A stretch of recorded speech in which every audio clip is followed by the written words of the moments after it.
You've tuned into The Break Room, a weekly conversation about how the city of St. Augustine works, from those who do the work every day. Hosted by the City of St. Augustine's Communications Manager, Melissa Whistle, The Break Room offers a closer look at the city's programs and provides updates on current and upcoming projects. And now, your host for The Break Room, Melissa Whistle. Welcome to The Break Room. Thanks for stopping by. I'm Melissa Whistle, Communications Manager for the City of St. Augustine. This week, returning to the studio, I'd like to welcome back Jenny Wolfe, the city's Historic Preservation Officer. Thank you so much for having me. Jenny, we've talked in the past about the constant ongoing work that you do with historic preservation projects. We were talking about the Historic Resource Survey of West Augustine and Fort Mose neighborhoods. We've had National Park Service grants come in after hurricanes. You've also been produced a Waterworks building virtual tour to keep people up on what's going on there with COVID. And being the nation's oldest city, it will never end. Nope. But today, let's focus on this most recent project, Resilient Heritage. Just jump in and tell us what it's all about. It's fascinating. Well, I'm really glad you asked me to speak about that today because we actually just finished it last week. So the grant has closed out. We've got the final publication. It's out there for you to look at on our city's website, which will give you the address. But this project really started about a year and a half ago. Wow. We applied for a grant through the Florida Division of Historical Resources. Incidentally, it was ranked number 1, so we are really excited to get that ranking. Thank you. And we got a really dynamic team to come on board and work with us, hold an initial kickoff meeting with city stakeholders. So it's been a really exciting project to work on, and I'm happy to share some of these details. Cool. So resilient and heritage. We always talk about resiliency, and we're all about heritage. What is the project? Well, what we did was first have to look at the work that's already been done. So the city has had some projects done related to resiliency, things like sea level rise or flooding, whether it's nuisance flooding or storm surge. But we haven't had a project that really looked just at historic preservation and historic resources. And I just want to take a minute and say what that is, because a lot of people think, oh, it must be the Castillo. It's got to be, something, Spanish colonial. Right. And that's really not the case. When we're talking about cultural resources, we're talking about archaeological sites. We're talking about any buildings that are 50 years old or older, or buildings that might be younger but have a unique, specific type of design or history behind them. It could be a district. It could be a landscape. For instance, the St. Augustine town plan, the way it was laid out from the plan of the Indies, what they required when the Spanish colony was settled here, that in and of itself is a cultural landscape. So it's not just the buildings, it's not just downtown, and it's not just Spanish colonial. We have over 3,000 resources in the city that could be considered historic. Wow. 3,000? 3,000. And we only have, I think, about 8,000 buildings in the city limits. Okay. So I kind of usually say almost half of them are 50 years old or older. So we're really getting to that point of being an old city beyond just the Spanish colonial time. So it's not just what I can see on the trolley tour and the train tour. Yeah, it's where our residents live, where they work, because what contributes to our community is a lot about heritage tourism. So when you walk into some of those older houses or buildings that have been turned into stores or restaurants, there's a story behind it somewhere, somehow. Absolutely. And where people live, we learned a lot about Davis Shores from the survey that we did in 2015 about, it was actually planned out in 1926. Okay. So like we know that this downtown St. Augustine was planned out, well, so was Davis Shores, but it was just much later. And of course, the development came after the World War II, but it does have a story behind it. And so you were talking about the grant closed out. So there was funding that came from somewhere else. Was there match funding? Yes. So the state of Florida gave us $50,000, and the city matched it with $50,000. And so as a result of that, we are able to hire this dynamic consulting team to actually do the work. And they're very interdisciplinary. Okay. We had an engineering firm, Taylor Engineering, that was the project manager. Then we had nationally recognized Place Economics help us with the economic study of their project. And then we had local archaeologist Chris Newman with ACI and Marcus Latimer and Hallback work with us. So it's been a really exciting team, as well as being able to partner with Lisa Craig of the Craig Group, again, which we have in the past. If you remember when Keeping History Above Water, Right. we had that conference and workshop, which she's been helping us with the policy planning side. And did the Keeping History Above Water workshop, was that part of this, or were you able to take what was found or discovered? I mean, it all intertwines. It does. There's like these little veins of this project that has kind of started to be planted from a seed from years back. And one of them I remember was when we had a community values workshop that Lisa Craig led for us in advance of the Keeping History Above Water conference that just looked at St. Augustine to try to understand what our community is asking for when it comes to resiliency planning and historic preservation. So one of the things that came out of that was design guidelines and a toolkit and some proactive policy decisions that could be made. So that was just the general level that was set. And then with this document now, Resilient Heritage in the Nation's Oldest City, we were able to flesh out a lot more of that information in forms of recommendations for physical mitigation. What could some toolkits look like? What are some more policy options available that other communities are doing, and would they work in St. Augustine? So it's been a developing project over a few years. You mentioned the document. It's 122 pages long. And it's everything from what is a historic resource that talks about tourism, talks about the economic impact. So it's really fascinating. It, like we always say when we come in here and talk, it's not just about repairing cracks in the walls and the foundation and, renovating a building that's falling down.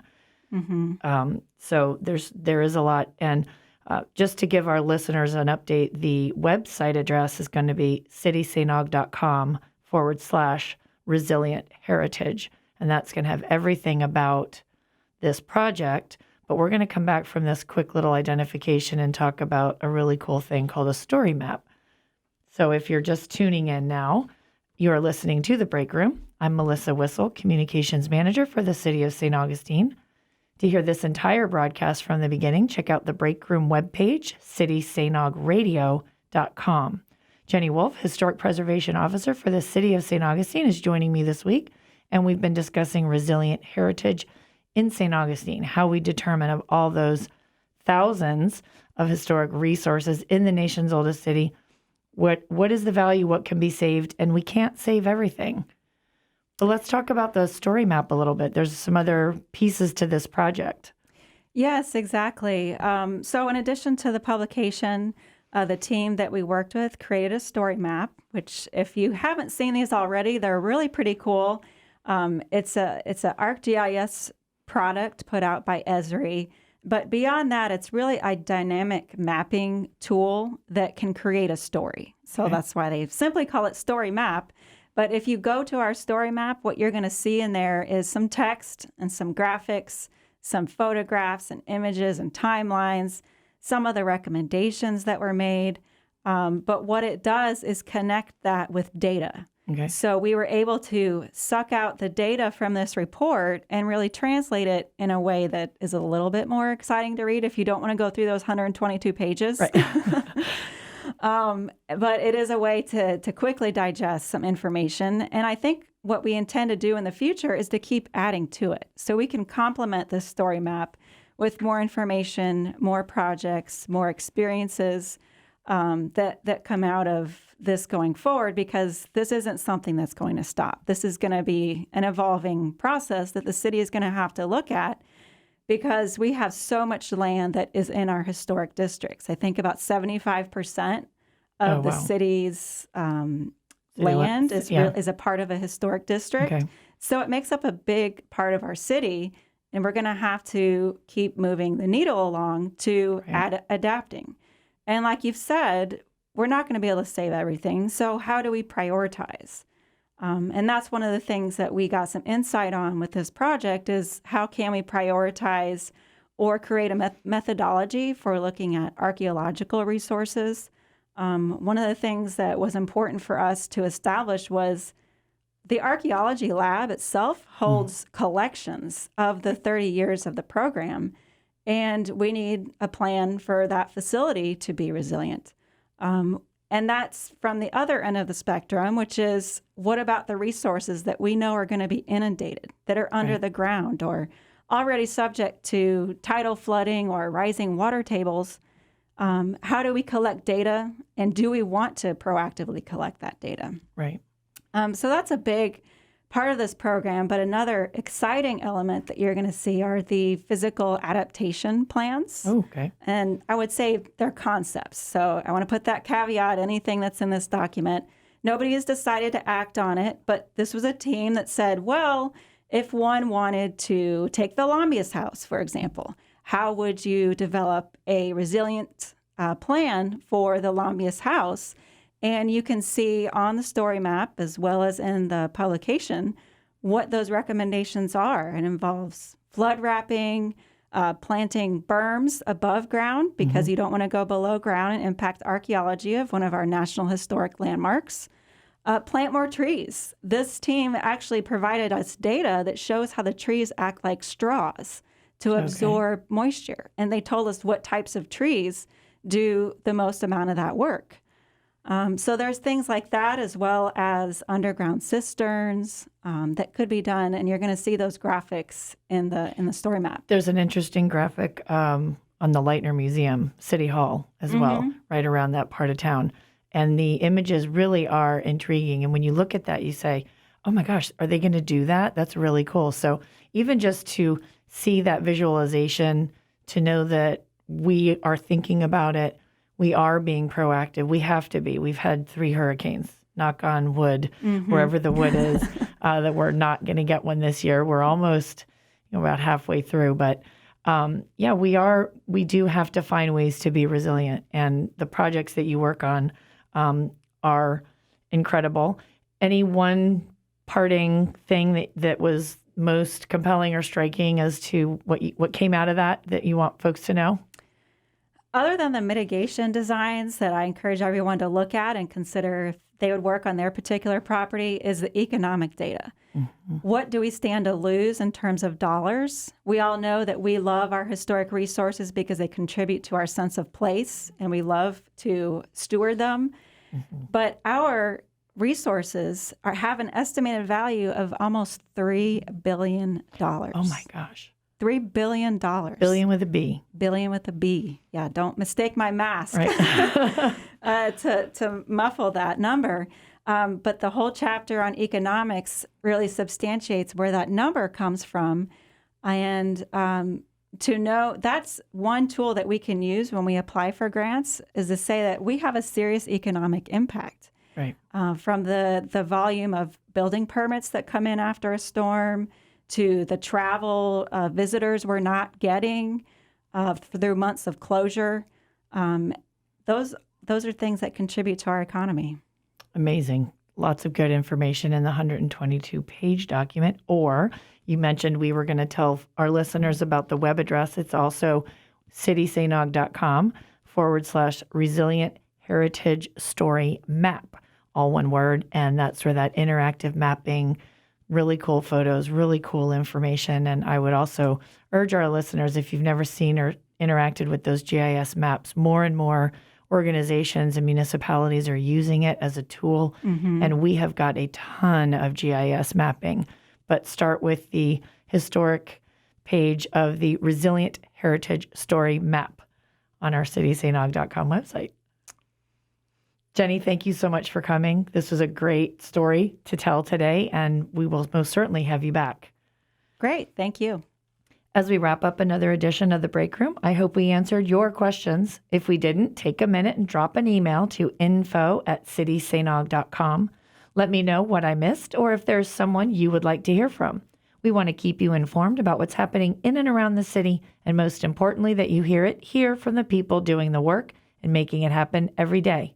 In order to stay connected with the city, you need to be connected. So like us and follow us on any of our social media platforms. You'll find us on Facebook, Twitter, and Instagram at City St. Aug. Thanks for tuning in. Until next time.